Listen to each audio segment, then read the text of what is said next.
Hello, everyone. Hope you're doing well. Welcome back to another episode of CSGO News. Hope you guys all enjoy, and as always, thank you all for watching. Let's hop into our first story. After I tell you guys very briefly, I'm not in a very good mood today. I just got back from the doctor. I was there to check out my back and my knee, and I received some pretty bad news. I'll talk about that probably in a later video when I'm on vacation this Christmas break. I'll make that a video for all of you guys. So I'll try and brighten the mood a little bit, but I want you guys to know I'm not in the best mood today. It's a weird day for sure. But also, let's hop into our first story though, and that is big announcement for the next ELeague major coming in 2018 in January.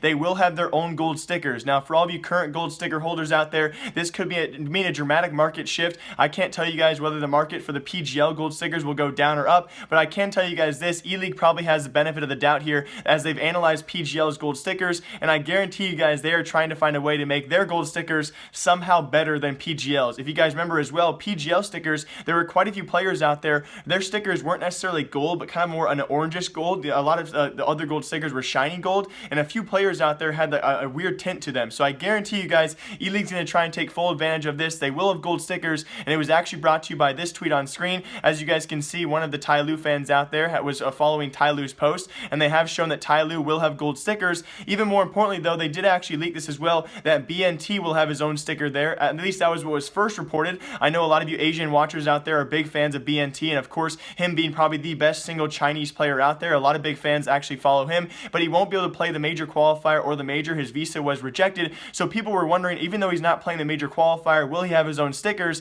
And at first the news released was yes, although this morning TyLoo posted this, guys, and apparently as of right now, because they'll be staying in with Peacemaker instead for BnTeT, it will not be BnTeT stickers in the game for ELeague Major, guys, which is in big news. As of right now, we're going to wait till the time of the tournament to come out to see if BnTeT gets his own stickers without even playing the tournament, but it does mean, of course, that could mean as well we do get to see Peacemaker gold stickers instead. But yes, there will be gold stickers in general for the ELeague Major. We'll see how that affects the gold sticker market and all these capsule prices, which again is going to make for a crazy investing video down the line. And in absolutely shocking news, a great interview came out with Fur a couple days ago. I'll link the full interview down below for all of you guys who do speak Portuguese. As of me recording this though, someone is working on getting English subtitles for that video. I'm not really sure why Fur chose this time to come out with all this great information, but for all the translations that I've received so far in English, I'm going to give you guys all the information which dives deeply into not only SK Gaming's past, we were going to talk about where they came from, some great information about the whole SK Gaming and how they actually came from LG and of course formerly of Keystars, and also a great look into their future and where they might go. So first off, to start off, Fur talked about when they were first part of Keystars back in 2013 and 2014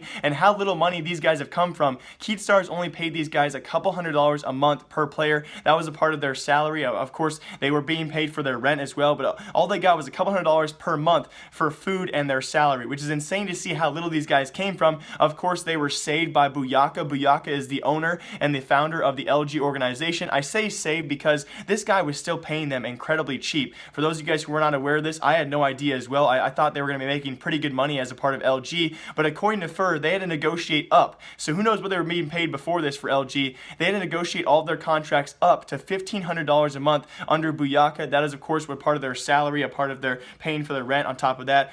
So, of course, maybe a little bit more than that, but still, $1,500 for a salary, for food, for all the other extremities they took care of. It's insane to see what little money these guys come from. Of course, they're now number one team, number two team in the world, making at least $20,000 per month per player. It's insane to see where they've come from so little, and you really can't blame them for wanting more and more because they've spent so many years playing for so little money. And they also talked about, Fur talked about this as well, before 2016 when the team won MLG Columbus, shortly before that event, it was actually Fur himself who was talking with Alex Mueller, the contact at SK Gaming, the owner over there who talked and eventually poached those players. It was a poaching incident, never really clarified as one, of course. That incident went down throughout 2016. And it wasn't until after the event win, where they won MLG Columbus 2016, they went right back to their hotel, according to Fur, and that was when they finally told Buyaka about the deal with SK Gaming. And because they never told him before, the reason why is because they were so scared to go back to him and try and renegotiate their contracts. And so shortly afterwards, of course, they signed with SK instead, and that's where they are today as well. Now, Fur goes on to talk about they are happy with SK Gaming. He also talks, though, people who are not aware of this, their contracts with SK Gaming do expire sometime soon. There was no exact dates given. given, but it's sometime either late 2017 or early 2018 their contracts do expire, which could be a great advantage to the team because SK Gaming is probably going to have to pay a great portion of money to keep them playing under the SK Gaming flag, especially for the major and as well as WESG. We'll see what happens though, guys. He does say they're happy with SK Gaming, but there are other offers out there as well, of course, many offers out there for this team, but they do enjoy SK Gaming, and there's really no need for them to leave. So we'll see what happens though. Maybe the Immortals, Noah Winston, the owner over there who bought the MIBR rights, the Made in Brazil organization rights, maybe that's a fluke, maybe it's not. We'll see what happens though, surely within the next couple months with the SK Gaming roster. And also, and just completely shocking news as well, I know the last story was shocking, guys, but this one was even bigger. We have some big game modes potentially coming to CSGO. I'm sure you guys have heard the rumors out there. I will link the full Valve's News Network video down below. He goes into great explanation, great detail, so if you guys want to skip this segment and watch his video, I would advise you to. I'm going to briefly overview what he did bring us though, guys. Apparently, ever since May of this last year, 2016, we've had references in the patch notes, some hidden references to a new survival or a game mode known as Battle Royale or maybe a survival island coming sometime to CSGO, and Valve's been implementing changes silently ever since last year in 2016, which is absolutely crazy to see. I'll show you guys what we've been added so far on screen, the kind of code that's been in the console or the figures for quite some time now, and everything does allude to maybe a PUBG or maybe a Battle Royale game mode coming to CSGO sometime soon. A compound bow, some arrows being added in there, some beacons, all pointed towards a survival island layout, and on top of that, finally, guys, a new audio was actually released as well, a hidden audio feature out there as well. I'll play that soundtrack very briefly for all of you guys, and also link the full audio soundtrack down below, which would be the nature soundtrack which would be played, obviously, when you go into a team survival mode or maybe a single survival mode. This would be the background you would hear. It makes you kind of think of the standard Minecraft background noise or the subtle nature noises you hear in other survival games out there. This is what you would be hearing in CSGO survival mode.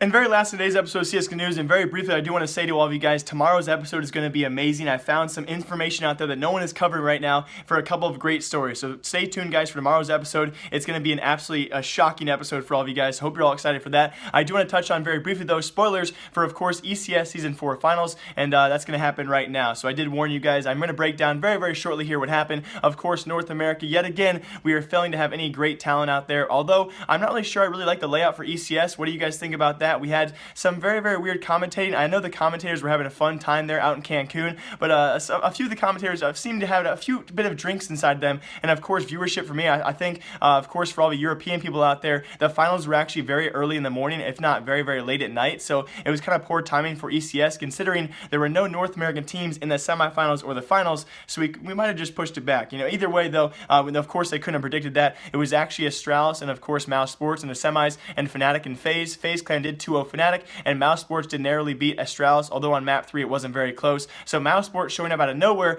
and it did make for a FaZe and Mouse Sports amazing final. I was very disappointed though to see, of course, this final being played at a very bad time for most European countries. It was very disappointing because it was an amazing final. You would never expected Mouse Sports to come out of nowhere this tournament and take FaZe to a map 3, and of course 2 of those 3 maps actually went into overtime, so it was crazy to see, guys. Mouse Sports though had plenty of times to actually secure this final best of 3 and actually failed to do so, but either way, guys, it was a great matchup, and of course FaZe Clan won the matchup against Mouse Sports, won that best of 3, take the ECS Season 4 Finals.